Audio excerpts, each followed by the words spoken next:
Kaninang umaga nga mga mi, pagkatapos ko nga maglinis dito sa kwarto at napaliguan yung baby ko, ay dito naman ako sa labahan ko. Pinapanood ko na nga lang yung baby ko mga mi dahil sumusunod siya dito sa akin. Kahit nakaharang na nga yung maleta ng papa niya ay nabubuksan niya na nga.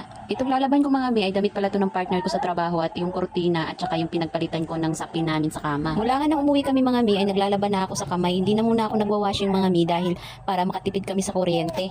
Hanggat kaya ko pa nga magmano-mano mga mi ay ginagawa ko, kaya araw-araw ko nilalabhan yung mga damit ng partner ko. Sabihin nyo na ang kuripot-kuripot ko mga mi, pero sa panahon ngayon mga mi ay naku, ang mahal na talaga ng mga bilihin. Kaya para-paraan na lang talaga mga mi, kung kaya ko naman ay gagawin ko talaga. Maya-maya nga mga mi ay sumunod na nga itong bulinggit ko mga mi. Ito na nga siya mga mi, manggugulo na naman siya sa akin.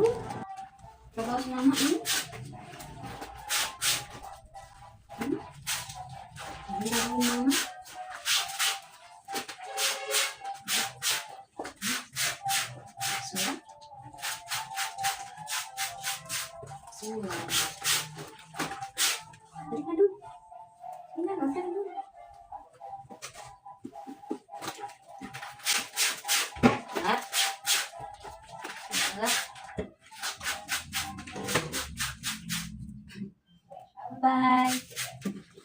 Balik.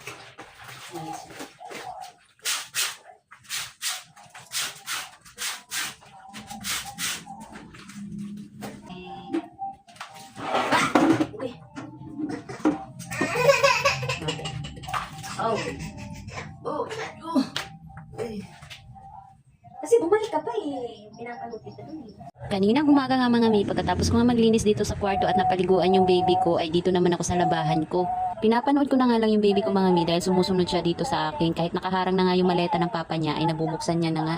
Itong lalaban ko mga mi ay damit pala to ng partner ko sa trabaho at yung kurtina at saka yung pinagpalitan ko ng sapin namin sa kama. Mula nga nang umuwi kami mga mi ay naglalaban na ako sa kamay. Hindi na muna ako nagwa-washing mga mi dahil para makatipid kami sa kuryente. Hanggat kaya ko pa nga magmano-mano mga mi ay ginagawa ko, kaya araw-araw ko nilalabhan yung mga damit ng partner ko. Sabihin nyo na ang kuripot-kuripot ko mga mi, pero sa panahon ngayon mga mi ay naku, ang mahal na talaga ng mga bilihin. Kaya para-paraan na lang talaga mga mi, kung kaya ko naman ay gagawin ko talaga. Maya-maya nga mga mi ay sumunod na nga itong bulinggit ko mga mi. Ito na nga siya mga mi, manggugulo na naman siya sa akin.